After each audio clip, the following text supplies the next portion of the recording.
সুষ্ঠু নির্বাচন নিশ্চিত করতে তত্ত্বাবধায়ক সরকার ব্যবস্থা ফিরিয়ে আনবে বিএনপি, বললেন তারেক রহমান।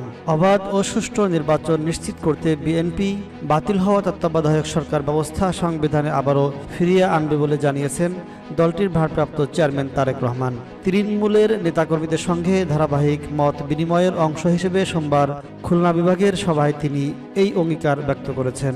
তারেক রহমান বলেছেন, বাংলাদেশের মালিকানা এদেশের মানুষের, আর স্বাধীনভাবে ভোটাধিকার প্রয়োগের মাধ্যমে জনপ্রতিনিধি নির্বাচন তার ন্যায্য গণতান্ত্রিক অধিকার।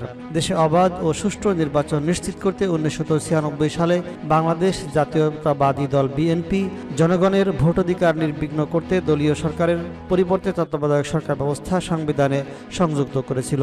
কিন্তু ক্ষমতা কুক্ষিগত করতে জনগণকে ভোটাধিকার বঞ্চিত করার লক্ষ্যে স্বৈরাচারী হাসিনা সরকার সেটা সংবিধান থেকে মুছে দিয়ে 3টি জাতীয় নির্বাচনে জনগণকে ভোটাধিকার থেকে বঞ্চিত করেছে।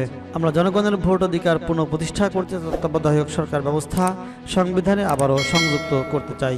বিএনপির ভারপ্রাপ্ত চেয়ারম্যান বলেছেন, বিএনপি দেশের সাধারণ মানুষের প্রত্যাশা পূরণের লক্ষ্য নিয়ে রাজনীতি করে। মানুষের নিরাপত্তা, বাক স্বাধীনতা, শান্তিতে ব্যবসা বাণিজ্য করার অধিকার, তরুণ ও যুবকের কর্মসংস্থান, নারীর মর্যাদা ও নিরাপত্তা, ধর্ম, বর্ণ, গোত্র, গোষ্ঠী, সমতল, পাহাড়ি নির্বিশেষে সকলের জন্য সমান রাষ্ট্রীয় অধিকার নিশ্চিত করা, দেশের আইনের শাসন প্রতিষ্ঠা করা, বিচার, আইন ও নির্বাহী বিভাগের মধ্যে ক্ষমতার ভারসাম্য আনা, সকলের জন্য স্বাস্থ্য সুবিধা নিশ্চিত করা, কৃষি পণ্যের ন্যায্য মূল্য প্রাপ্তি এবং সর্বোপরি দেশের স্বাধীনতা ও সার্বভৌমত্ব নিশ্চিত করাই বিএনপির রাজনীতির মূল অগ্রাধিকার।